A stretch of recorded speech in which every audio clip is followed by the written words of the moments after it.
Welcome back to The Explainer. Today, we are prying open a seriously old, locked treasure chest. We're diving deep into the fascinating world of decoding ancient texts, specifically looking through the lens of one very particular verse from a deeply revered text, the Bhagavad Gita, chapter 4, verse 3.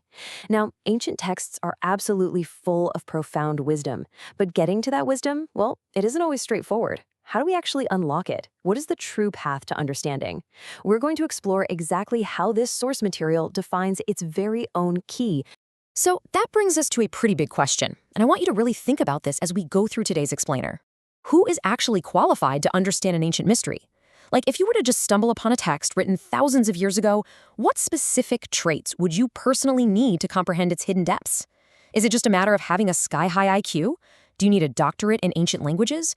Or is it possible that the key required to unlock these texts is something entirely different? As we're going to see, the text we're examining today has a very specific and, honestly, a pretty surprising answer to this. All right, Section 1, Unlocking an Ancient Mystery. We're going to look at exactly how the source text describes its own knowledge and the actual nature of the information it holds. The original Sanskrit text uses a very specific word here, rahasyam, that literally translates to a mystery or secret. But the text actually goes a step further, pairing it with the word uttamam, which means transcendental. So what we have here is a transcendental mystery. The text is literally framing its own teachings as a profound, locked secret. It's not just some public service announcement, it's more like a highly classified file. It's not just a collection of historical facts or ethical guidelines that anybody can pick up and read like a morning newspaper. The author is telling the reader right up front, hey, what I'm about to tell you is hidden. It is a mystery.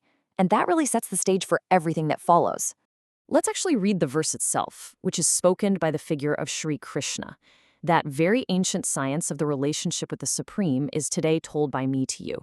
Notice the phrasing here. It's really interesting. It's described as a very ancient science, or in the original Sanskrit, a yoga, that is puratana, meaning very old. It's a science of a relationship being deliberately passed down from a speaker to a listener.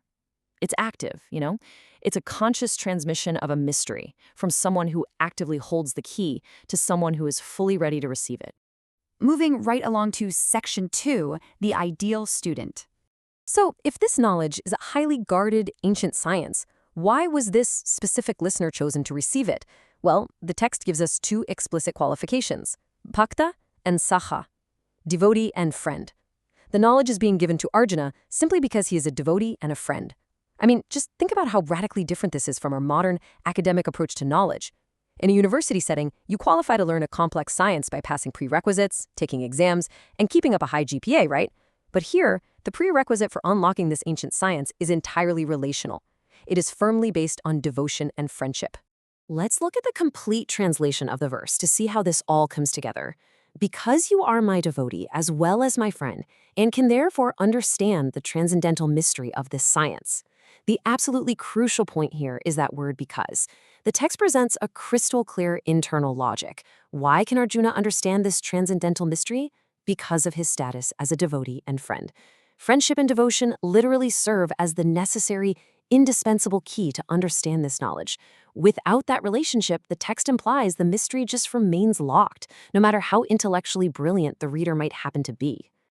Which brings us to Section 3, Devotees versus Demons. Now, in the commentary, or the purport to this text, things take a very sharp and honestly fascinating turn regarding how people interpret this knowledge. The commentator outlines a surprisingly stark, binary worldview. It explicitly states that there are exactly two classes of men, the devotee and the demon. Now, as an explainer of this source material, I am simply reporting the framework the text itself uses here. The commentary divides all people, and especially those who read, critique, or try to interpret this book, into two absolute, completely opposing camps. There is literally no middle ground presented. You're categorized into one of these two classes based entirely on how you approach the text and its speaker.